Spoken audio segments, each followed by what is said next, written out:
चरित्र उत्कृष्ट दिया। अब जरा पति के चरित्र को देखो। अनुष्ठान पूरा हो गया, कर्दम ऋषि का शंख बजाया, पत्नी को मालूम हो गया कि जिस अनुष्ठान को ये कर रहे थे पूरा चरण इनका पूरा हो गया है। तब वो उनके सामने आई है, घूंघट उन्होंने खोला है और कर्दम ऋषि ने आंख खोल करके अपनी पत्नी को देखा है और देख करके कहा कि ये तो एक राजा की पुत्री, एक बार भी इतने वर्ष से मैं अनुष्ठान कर रहा हूं, एक बार भी इसने कोई वस्त्र नहीं मांगा, कभी कोई कामना पूर्ण नहीं की। तो पति का कर्तव्य होता है कि वो अपनी पत्नी की प्रसन्नता के लिए कुछ काम करे। इसलिए उन्होंने अपनी पत्नी की प्रार्थना की। ये प्रार्थना नहीं है लेकिन कुछ शब्द ऐसे ही हैं। तुष्टो हे मध्य तव मां न विमान दाया,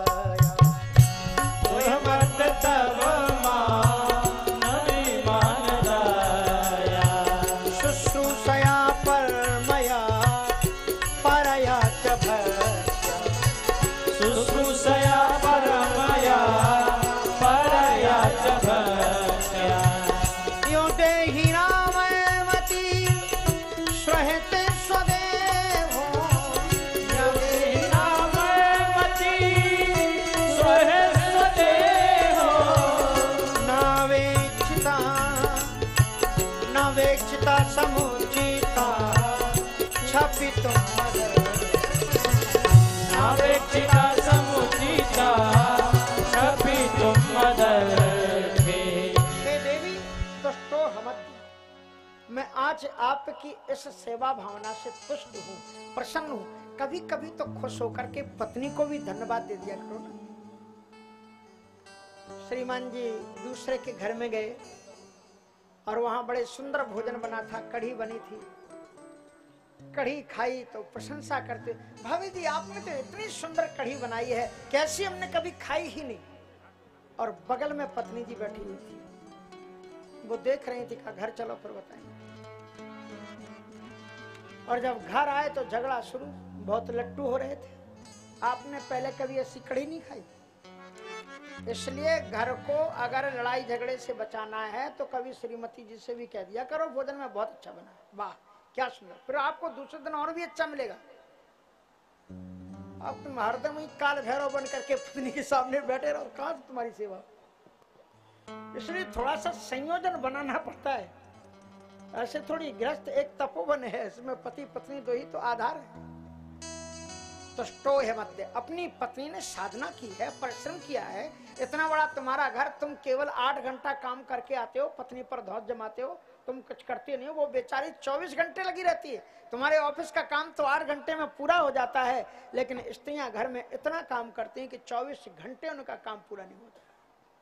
तो उन्हें भी तो धन्यवाद दो कि हम जिस घर में सफाई में आके बैठ गए, ये तुम्हारी देन है।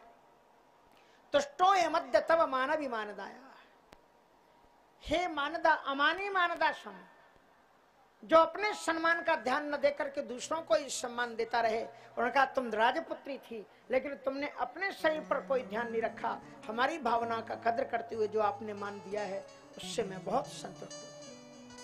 तुष्टो है मध्य तब मानवी मानदाया, शुश्रूषया परमया परया च भक्त्या, जो शुश्रूषा भक्ति के द्वारा जो आपने सेवा की है उनसे मैं भली बात। तो यो देहिना मयमति सदेहो, तुमने मेरी सेवा मुझे प्रसन्न करने के अर्थ में अपने शरीर के स्वास्थ्य का भी ध्यान नहीं रखा।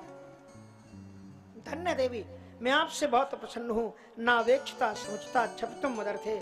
और उसके बाद में उन्होंने अपनी पत्नी को प्रिय करने के लिए, पत्नी को प्रसन्न करने के लिए फिर महाराज क्या किया कर्दम ऋषि ने, प्रियाया प्रियमन वीक्षण कर्दमो योगिमास्थिता विमानम कामगम छत्तस तरिहेवा विरचि करत।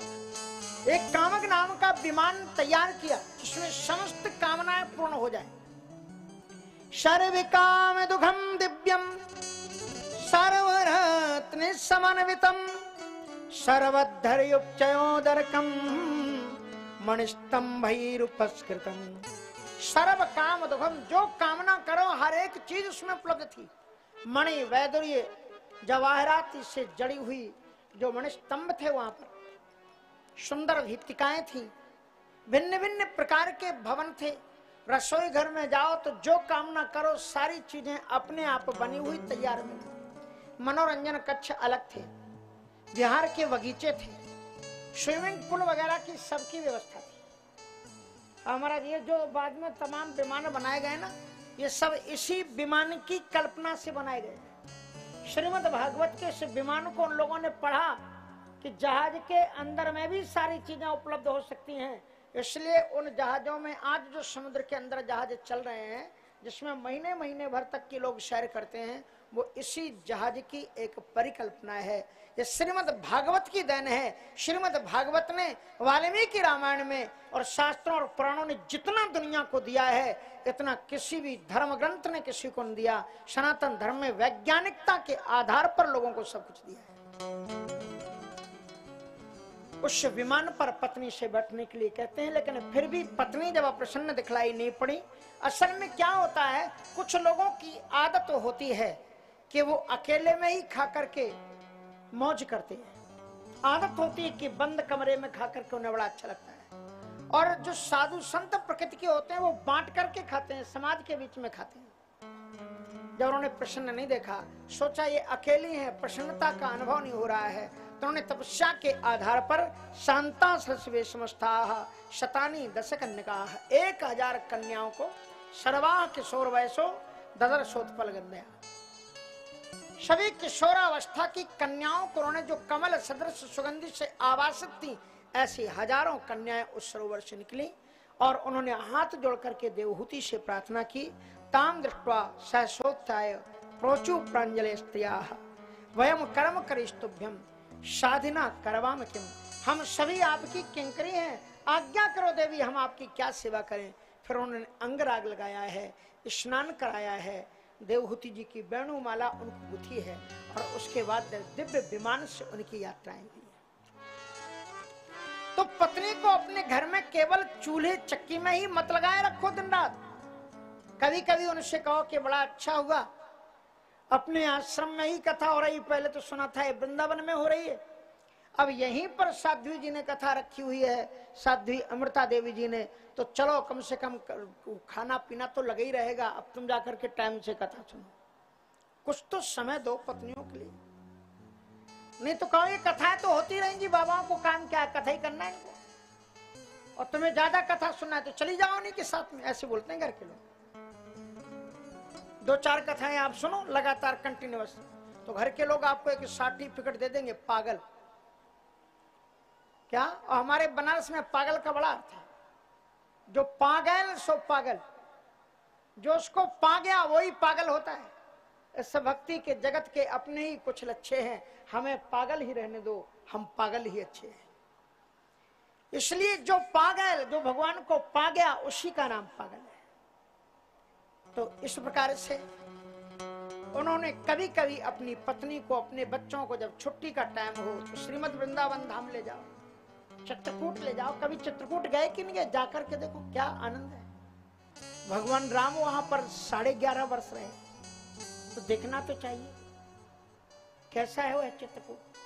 कभी श्रीमद् वृंदावन गोवर्धन धाम की कामद भे गिरिराम प्रसादु अवलोकत अपहरत विषादु, कभी काशी जी की यात्रा करो।